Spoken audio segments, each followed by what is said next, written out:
A Shirley Temple, please, on the rocks. Oh, hello there.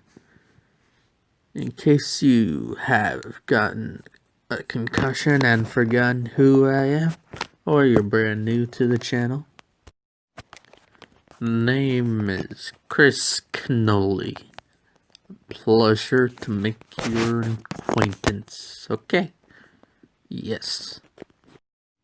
So today's gonna be a little different from usual, okay? Okay. You are ready for a history lesson, right? Of course you are. You're all beautiful, intelligent people. Alright, lesson 1. February 2nd, 1971. A man named Idi Amin manages to become the president of Uganda. How, you may ask? Well, obviously, he got elected in there. I'm just kidding. He overthrew the last president, who was also Uganda's second president, Milton Obote. At this point in time, people were pretty happy, because no one really liked Milton Obote, because he was a general twat all around, and he did some pretty deplorable stuff. But we could go a little more into that detail later. A little later in this video. No, I'm not going to make you wait another 2-3 weeks, okay? So chill out. So either way, Idi Amin manages to overthrow Milton Obote and establish himself as president. And as a political science major, that's something you don't know about me, but now you know. I don't think that's how democracy is supposed to work, but, hey, no one liked Milton Obote because he was a twat. And, how bad could this Idi Amin guy screw Uganda up, right? The thing about a dictator, he's got lifeless eyes, black eyes, like a doll's eyes. When he comes at you, doesn't seem to be living. Until he shoots you. And those black eyes roll over white, and then, then you hear that terrible high-pitched scream. The land turns red. In spite of all the pounding and hollering, they come in and they tear you to shreds. I'm sure things turned out alright though, right? Oh god, 1972. Now, before we continue in this video, I want to express that the next events that do occur are absolutely deplorable, and in no way do I approve of them whatsoever. Idi Amin was also known as the Butcher of Uganda.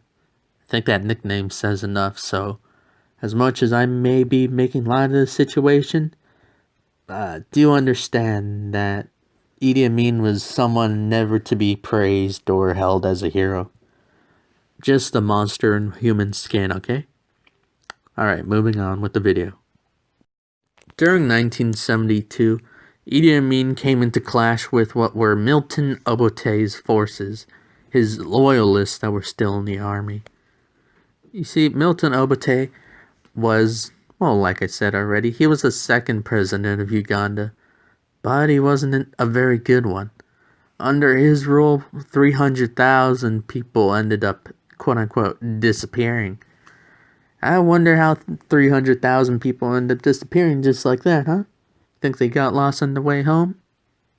No. They probably didn't get lost. We all know what happened. But either way, Milton Obote, during his presidency, managed to basically, how would you call it? Steal a bunch of gold from the people and keep it as his own.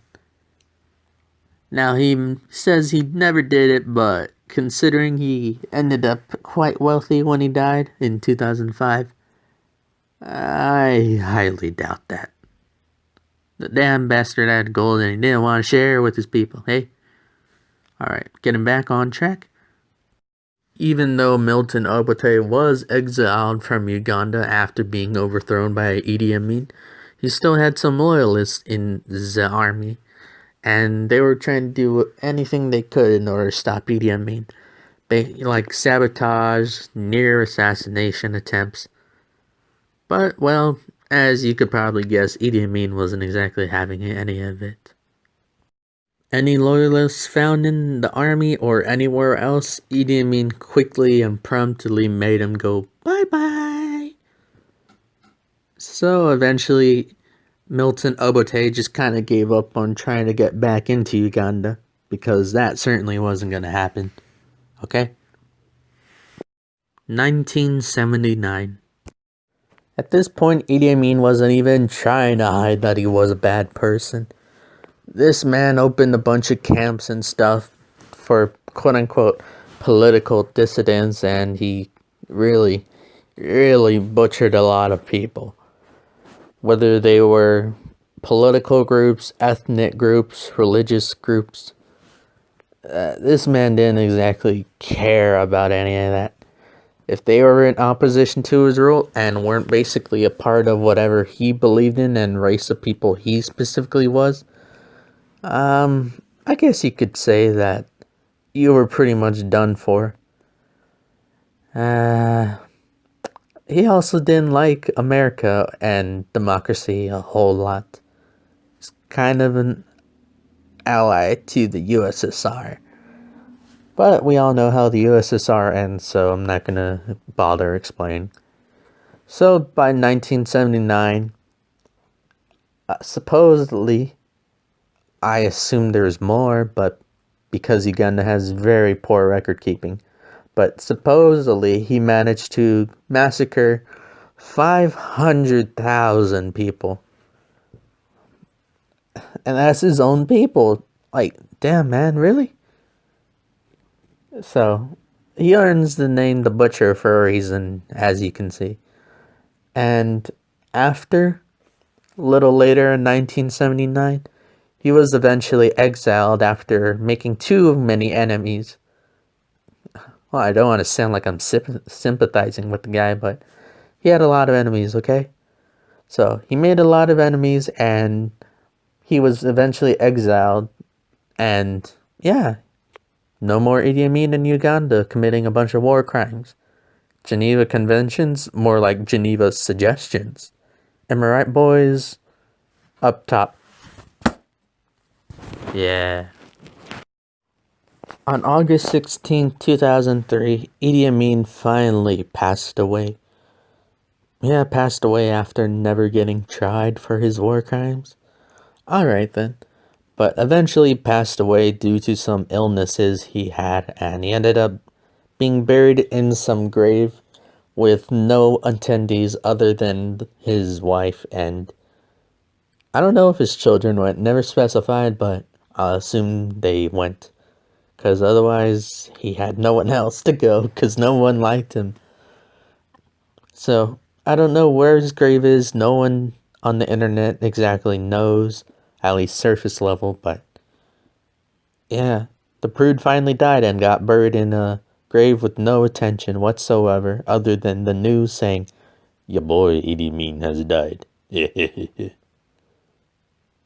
Alright, on to the next lesson, okay? Transition. 1886. Massachusetts becomes the first state in the U.S. to pass teacher tenure as a progressive movement sweeps the country. And since women were primarily the workforce of teachers back then, I don't know the proportions now, but back then they definitely were. Let's just say that teacher tenure was a way of protecting them, okay? Yep. The roaring 1920s. An economic boom that also had some pretty sick music come out of it. And also right before the Great Depression. Either way, during the 1920s, a lot of states ended up passing teacher tenure, being that women were the main labor force of teachers, and they were being oppressed at that time. It was good to give them some job security, whether that meant they ended up having to go to leave because of pregnancy, or, other stuff that happened back then. Women were given a secure job, and there was no plausible way to remove them unless they had a plausible reason to. But I guess I'll explain teacher tenure because I don't want to assume and make an ass out of you and me. But yeah, I'll explain what teacher tenure is right now.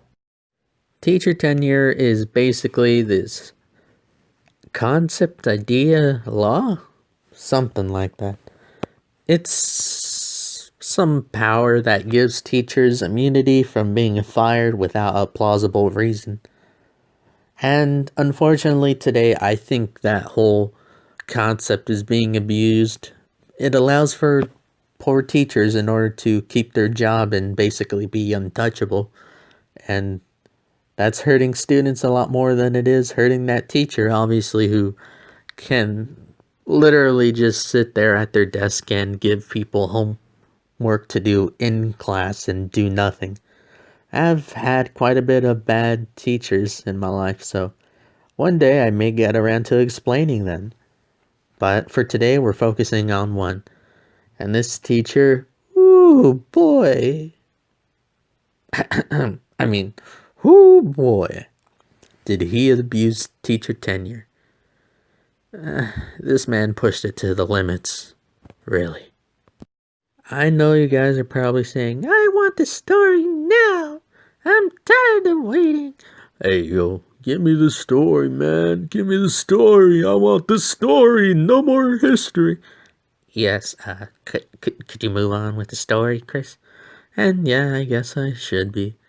So, in order to move with this story, to get the story moving, we have to travel to the past. You ready? Let's go.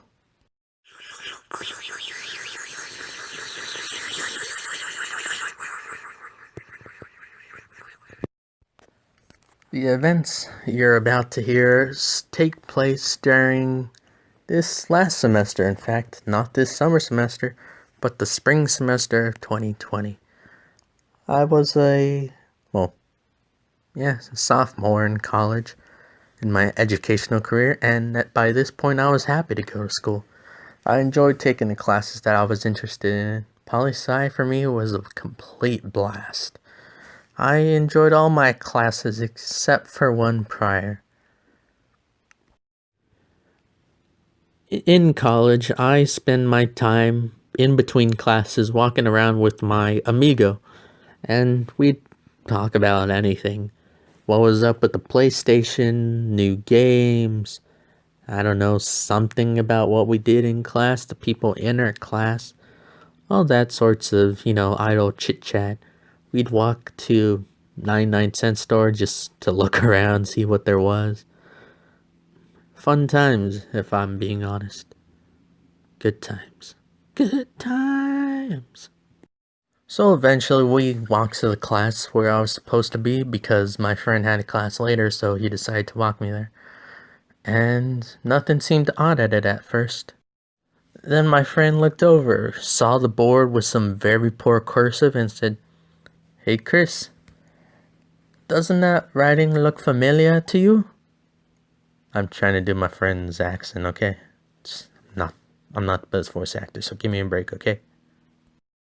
So I looked up at the board, obviously curious to what he was pointing out, and I saw that cursive. That damn cursive. And Pa, I know you watch my videos, and this next part actually happened, and there's no words for it exactly, but I dropped to my knees.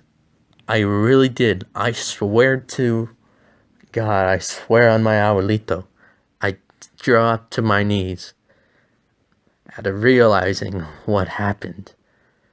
After realizing who I was gonna have as my teacher. And, well, some tears started rolling out of my aqueducts. Not a whole lot, mind you, but maybe a few. A few. Because I had just realized who my teacher ended up being for that class. It was the one poli-sci class I didn't enjoy. The one that almost made me quit poli-sci. And there was nothing I could do now.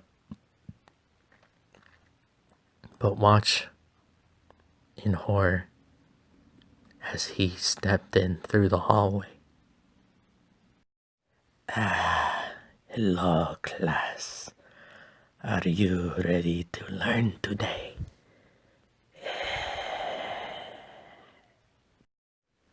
To be continued. I hope you guys enjoyed today's first part of what is to be a trilogy, and I hope you all are staying frosty out there, and I'll see you on the other side of the day. Adios.